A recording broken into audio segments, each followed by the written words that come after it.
ओम नमः शिवाय। प्रभु जी, आज की कथा है महाभारत श्रृंखला में सभा पर्व एपिसोड संख्या 70। अभी तक आपने सुना दुर्योधन और धृतराष्ट्र की बातचीत तथा विदुर की सलाह। अब कथा आगे। आज की कथा होगी युधिष्ठिर को हस्तिनापुर बुलाए जाना और कपट युद्ध से पांडवों की पराजय।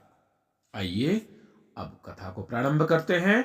वैशंपायन जी कहते हैं, हे जन्मेजय, अब राजा धृतराष्ट्र ने अपने मुख्यमंत्री विदुर को बुलाकर कहा कि विदुर, तुम मेरी आज्ञा से इंद्रप्रस्थ जाओ और पांडु नंदन युधिष्ठिर को शीघ्र ही यहाँ बुला लो। युधिष्ठिर से कहना कि हमने एक रत्न जटित सभा बनवाई है, उसे वे अपने भाइयों के साथ आकर देखे और सब इष्ट मित्रों के साथ द्युत क्रीड़ा करे।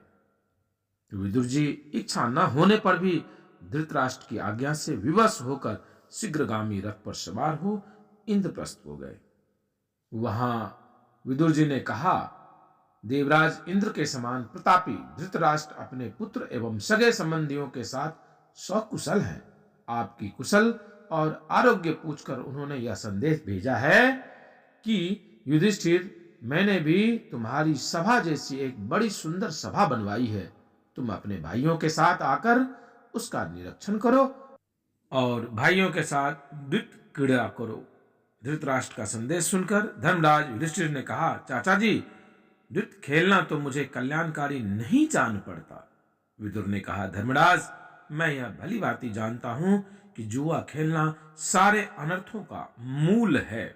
इसे रोकने के लिए बहुत प्रयत्न किया, परंतु सफलता न मिली। मैं धृतराष्ट्र की आज्ञा से विवश होकर आया हूं। आप जो उचित समझें वही करें।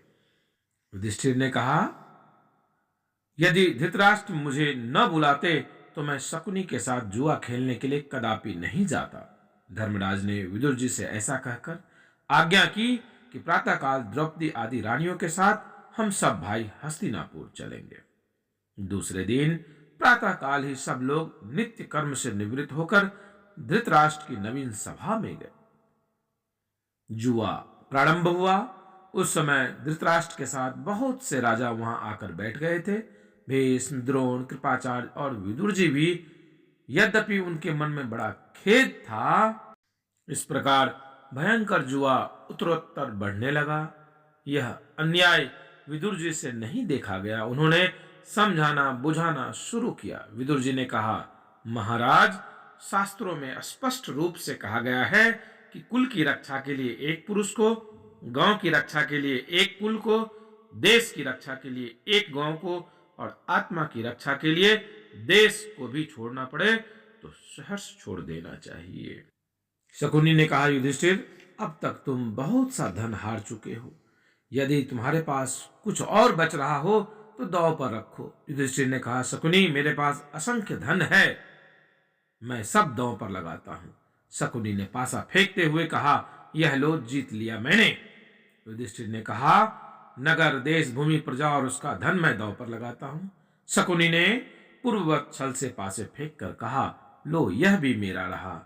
अब युधिष्ठिर ने कहा, अपने प्यारे भाई नकुल को मैं दांव पे लगाता हूं। शकुनी ने कहा, अच्छा, तुम्हारे प्यारे भाई राजकुमार नकुल भी अधीन हो गए। युधिष्ठिर ने कहा, मेरे सहदेव को मैं अपने दांव पर लगाता हूं। शकुनी ने पूर्ववत सहदेव को भी जीत लिया।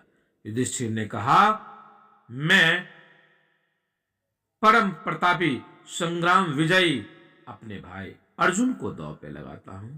शकुनी ने फिर छल से पासे फेंककर अपनी जीत घोषित कर दी। युधिष्ठिर ने कहा, भीमसेन हमारे सेनापति हैं, मैं उन्हें दांव पे रखता हूं। शकुनी ने इस बार भी अपनी जीत बतलाई। युधिष्ठिर ने कहा, मैं अपने आप को दांव पर लगाता हूं। शकुनी ने कहा, यह मारा और पासे फेंककर अपनी जीत घोषित कर दी। शकुनी ने धर्मराज से कहा, राजन, अभी भी तुम्हारे पास दांव पर लगाने के लिए तुम्हारी प्रिया द्रौपदी बाकी है। युधिष्ठिर ने कहा, द्रौपदी को मैं दांव पर रख रहा हूं। युधिष्ठिर के ऐसा कहने पर चारों ओर से धिक्कार की बौछारें होने लगी। सारी सभा क्षुब्ध हो उठी। सभ्य राजा शोकाकुल हो गए। भीष्म, द्रोण, कृपाचार्य आदि महात्माओं के शरीर पसीने से लथपथ हो गए। विदुर जी सिर पकड़कर लंबी सांस लेते हुए मुंह लटकाकर चिंताग्रस्त हो गए। धृतराष्ट्र हर्षित हो रहे थे। वे बार बार पूछते, क्या हमारी जीत हो गई? दुशासन, कर्ण आदि की खलमंडली हंसने लगी, परंतु सभासदों के नेत्रों से आंसू बह रहे थे। दुष्ट आत्मा शकुनी ने विजयोन्माद से मत्त होकर यह लिया कहकर छल से पासे फेंके और अपनी विजय घोषित कर दी। प्रभु जी, आज की कथा को यहीं विश्राम देते हैं। आगे की कथा पुनः आगे। आप शिवा यात्रा दर्शन को लाइक, शेयर, सब्सक्राइब अवश्य कीजिएगा। शीघ्र मिलते हैं अगली वीडियो में। तब तक के लिए ओम नमः शिवाय।